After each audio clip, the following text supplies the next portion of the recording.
السلام علیکم ورحمۃ اللہ وبرکاتہ۔ محترم سامعین کرام، جیسا کہ پچھلی ویڈیو میں بتایا گیا تھا کہ اہل حدیث کہلانے والے لوگ اپنے آپ کو قرآن اور حدیث کا پابند بتاتے ہیں، اور قرآن و حدیث ان کے نزدیک اصول ہے، جس سے عام آدمی یہ سمجھتا ہے کہ یہ لوگ قرآن اور حدیث کو مکمل فالو کرتے ہیں۔ اور آپ نے دیکھا ہوگا اکثر مواقع پر اہل حدیث خصوصاً بخاری شریف کی تعریف کرتے ہیں، اور بخاری شریف کی احادیث جب پیش کرتے ہیں تو یہ کہتے ہیں کہ یہ بخاری شریف کی حدیث ہے، یعنی اس سے زیادہ قابل اعتماد اور صحیح حدیث پیش کرنے والی کوئی کتاب ہے ہی نہیں دنیا میں۔ اور یہ بات درست بھی ہے کہ قرآن کریم کے بعد بخاری شریف سب سے صحیح کتاب ہے دنیا کی کتابوں میں۔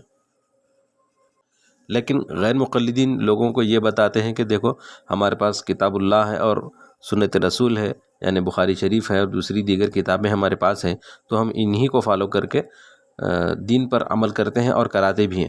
جبکہ حقیقت یہ ہے دوستو کہ ان کے باباؤں نے خود امام بخاری علیہ الرحمہ پر تنقیدیں کی ہیں، اور ان کا سلوک امام بخاری علیہ الرحمہ کے ساتھ بہت ہی ناروا ہے اور نازیبا سلوک ہے۔ چنانچہ ان کے بڑے بابا نواب وحید الزماں صاحب بخاری شریف کے ایک راوی مروان ابن الحکم پر تنقید کرتے ہوئے لکھتے ہیں کہ حضرت عثمان رضی اللہ عنہ کو جو کچھ نقصان پہنچا وہ اسی کمبخت شریر و نفس مروان کی بدولت پہنچا، خدا اسے سمجھے۔ یہ بات انہوں نے اپنی کتاب لغات الحدیث جلد 2 صفحہ نمبر 213 پر کہی ہے۔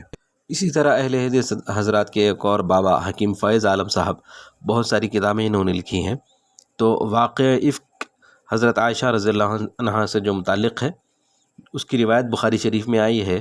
اس روایت کے تعلق سے یہ صاحب لکھتے ہیں کہ ان محدثین، ان شارحین حدیث، ان سیرت نویس اور ان مفسرین کی تقلیدی ذہنیت پر ماتم کرنے کو جی چاہتا ہے، جو اتنی بات کا تجزیہ یا تحقیق کرنے سے بھی عادی تھے کہ یہ واقعہ سرے سے غلط ہی ہے۔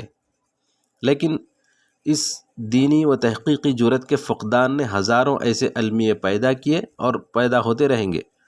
اور یہاں پر یہ صاحب امام بخاری علیہ الرحمہ کے بارے میں لکھتے ہیں کہ ہمارے امام بخاری علیہ الرحمہ نے اس صحیح بخاری میں جو کچھ درج فرمایا وہ صحیح اور لاریب ہے، خواہ اس سے اللہ تعالیٰ کی الوہیت، انبیاء کرام کی عصمت اور ازواج مطہرات کی طہارت کی فضائے بسیط کی دھجیاں بکھرتی چلی جائیں۔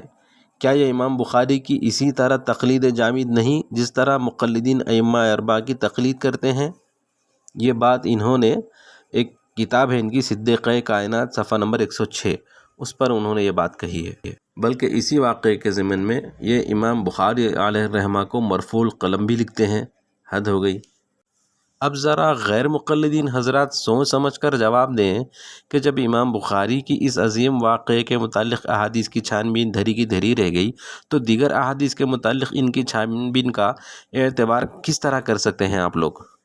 بات یہیں پر ختم نہیں ہوئی، بلکہ انہوں نے تو بخاری شریف کی ایک روایت کو موضوع قرار دیا ہے۔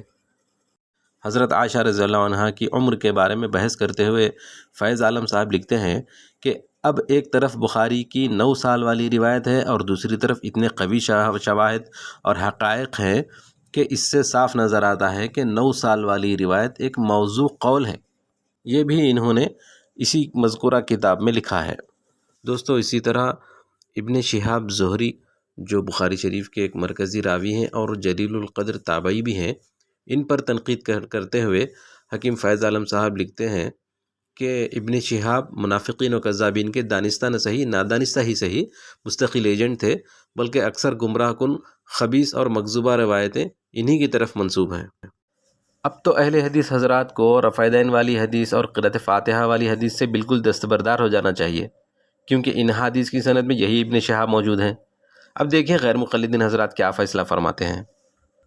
میرا مقصد تو صرف یہ بتانا ہے کہ کس طرح یہ امام بخاری علیہ الرحمہ کے اجتہادات کو رد کرتے ہیں، بلکہ ان کے مرکزی راوی پر کیچڑ اچھالتے ہیں۔ دوستو میرا صرف یہ بتانا مقصود ہے کہ قرآن و حدیث کی اتباع کا دعویٰ کرنا اور چیز ہے اور اس پر عمل کرنا اور چیز ہے۔ اللہ پاک ہمیں ہدایت عطا فرمائے اور ہمیں خیر القرون کے مسلمانوں کے نقش قدم چلنے کی توفیق عطا فرمائے۔ السلام علیکم ورحمۃ اللہ وبرکاتہ۔